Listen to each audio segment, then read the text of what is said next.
Ladies and gentlemen, welcome back to the PawnStorm channel, and welcome back to the playlist where I am covering some games that I've been playing online to increase my elo.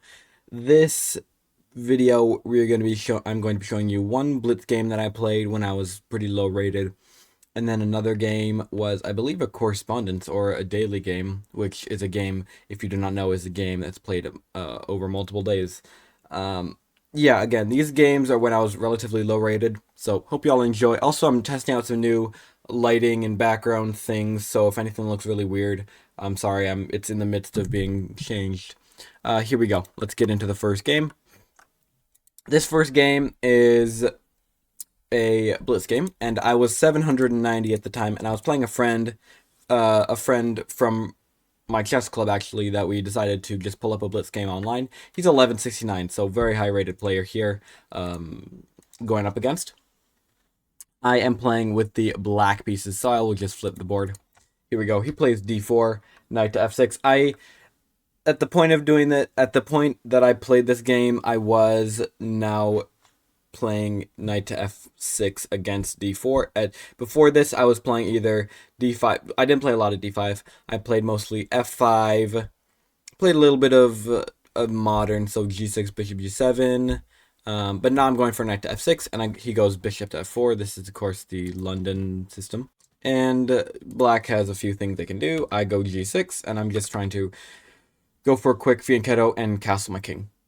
So he goes knight to f3, and I go d6 now. So the point of d6 is, first of all, I usually like to go d6 before castling, and the reason for this is I like to get better development before castling, because my king is relatively safe right now, so I can delay castling for just a couple more moves. But after c4, I do castle, and he goes knight to c3. So he skips the normal setup. As you see, he goes c4 instead of c3. He skips the normal setup for the London, instead goes for this more of a center approach with the knight to c3, and he can eventually maybe even go bishop to d3 and then e4.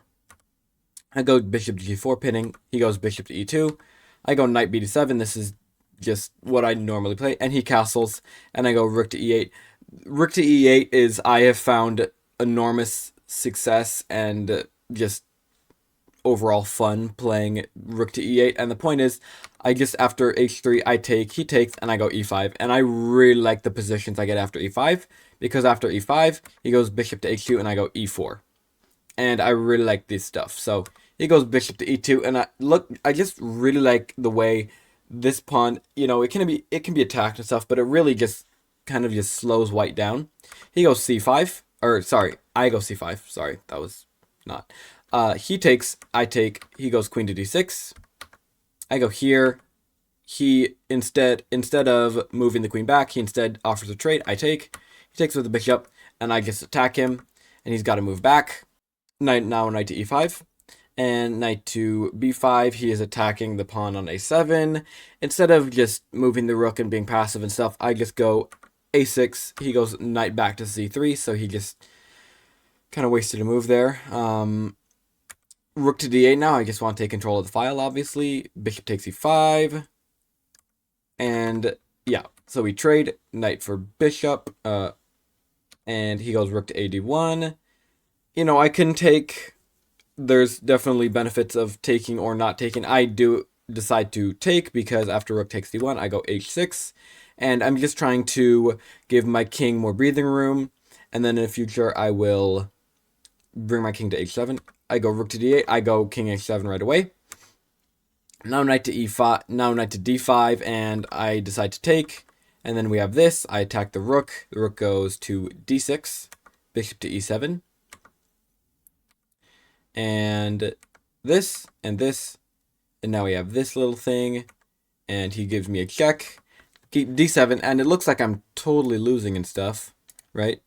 But after rook to d5, actually, he's almost losing the rook, because after this, okay, so, yeah, and then here he just queened, and it was not good, because he just were, equal again. And then we have this, and I just move my rook up, and I get in, I take the pawns and stuff. he can take here, but he gives me a check instead. And then he takes, and then I go here. And we have this, and he takes, so he sacrifices the bishop, and I'm up a bishop. And after a little bit more moving around, we have this, and this, this, and this, and now I'm just in a winning endgame. I go here, I just take the pawn, take all the pawns, and he lost on time actually. So close to, winning outright with the, queening or whatever, but yeah, he won on time, so not a very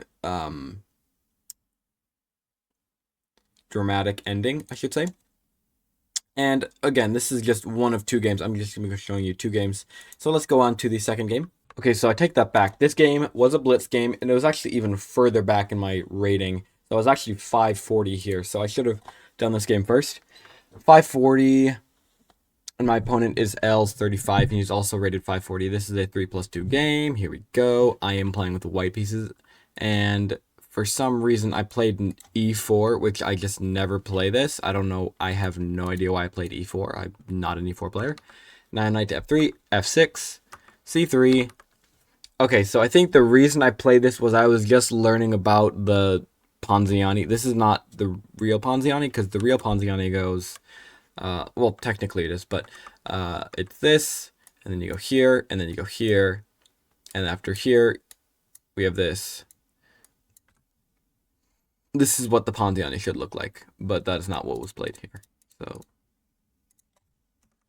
this is what we got. Knight to E7, bishop to C4, D5.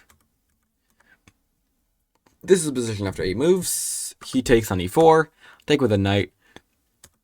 Knight to B6, knight to B5. Right now I'm threatening. I don't really know what I'm threatening. He can no longer castle, so I go rook to D1 check, king to D7, knight to D4. And I'm just trying to win the pawn, which I do. And then I give him a check. Now knight to D6. He evades getting forked. I go H3, not really sure why.